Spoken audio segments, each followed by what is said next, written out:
I'm Rowan Hook. I'm owner-operator of Wettie Southland, and I'm a Stabicraft Ambassador.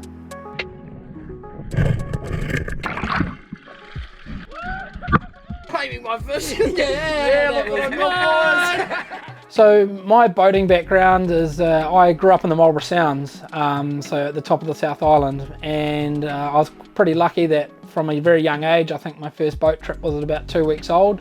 My parents used to live on Mana Island off the coast of Wellington. We used to boat to school every day, and that was our sort of trial by fire onto the water, and unfortunately you either loved it or hated it. There was no real other option kind of thing. Today we went out with Wes on the boat. It's been a wee while since we've had a good weather window, and today's target was some Southland reds, so some big old spiny crayfish. So we ended up going around back a bluff. This is what we call the House of Pain. So it's just another dive spot. It's a pretty cool wee feature. It comes right up to 3-4 metres, but then it drops down to sort of 14-15 metres on a big face.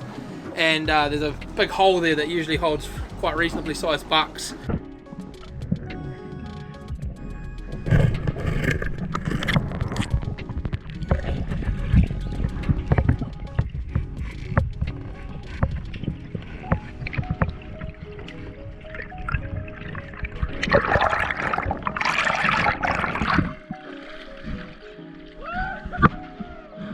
Luckily on the first drop we got this big beautiful buck, so you can tell it's got its buck.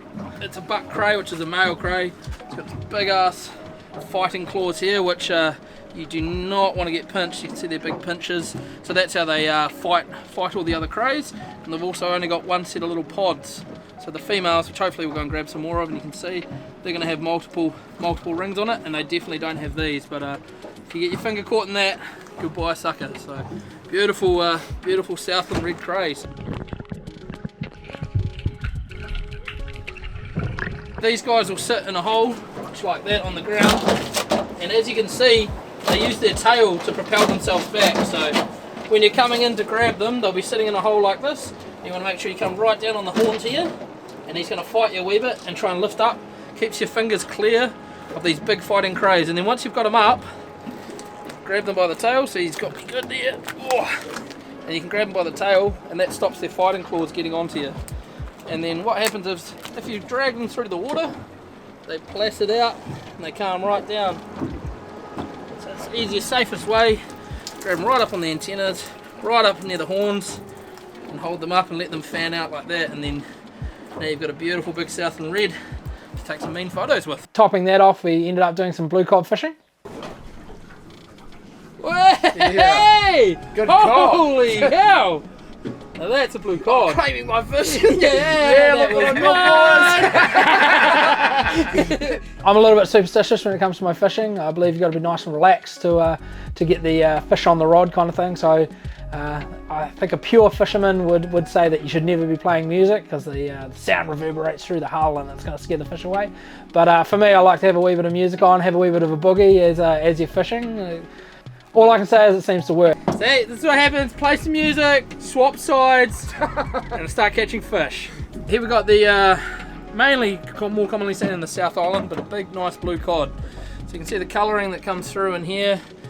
They go from blue to green depending on the sort of depth that they're caught at and the age of them. They change sex as required, so they go from male to female kind of thing. And yeah, they're probably the most common fish that we catch down here, and then the most targeted fish down here. So South Island blue cod. Beautiful eating, pan fried, crumbed, battered, baked, you name it. A bit of music, a bit of lightheartedness, and a few ripping on each other, but it's a pretty good day out of the lot. That's off again. If I know seaweed like I think I know seaweed. If I know a sea mollusk like I think I know a sea mollusk, this is going to be real tasty. Oh, my vegan friends are going to love it. Oh, the top one's all good. yeah. Top one's a donkey. Look at that. Boom. So my first ever boat was a Stabicraft called Herbs 2, a very weird name for a boat, but I found her up in Rangiora. It was a lovely old man, had owned it since new, a 1997 550 XC, so she had never ever seen salt water, so it was in immaculate condition. And yeah, there was the boat that just kept on giving. We sort of ended up taking it to Ruapuki and Stewart Island, and sort of it was like your first love. It was just this boat that, you know, we had paid for, we had bought, and you know, she was 20 years old, but it still did everything we wanted to do. And in fact, we were out in conditions where most other guys weren't wanting to go out, but we knew that, you know, even though she was an older boat, she would always get us home, kind of thing. So yeah, it was probably one of the saddest days was actually selling it, because there was so much emotion with buying it. But yeah, and that's what led us into what we're in and moving forward now. The bittersweet moment of selling Herbs too was that we managed to go into a brand new 1850 X1. I wanted to pay a bit of homage to my grandfather, so Te Matou, which roughly translates to the hook. That was my grandfather's first boat he ever built, and he used to race it and go fishing and whatnot off the Kapiti coast with it. And so to sort of honour his history of boating and for helping me get to where I am in boating and seamanship and that, we aptly named her Te Matou. For me, the 1850 and the X1, it was just the boat that could.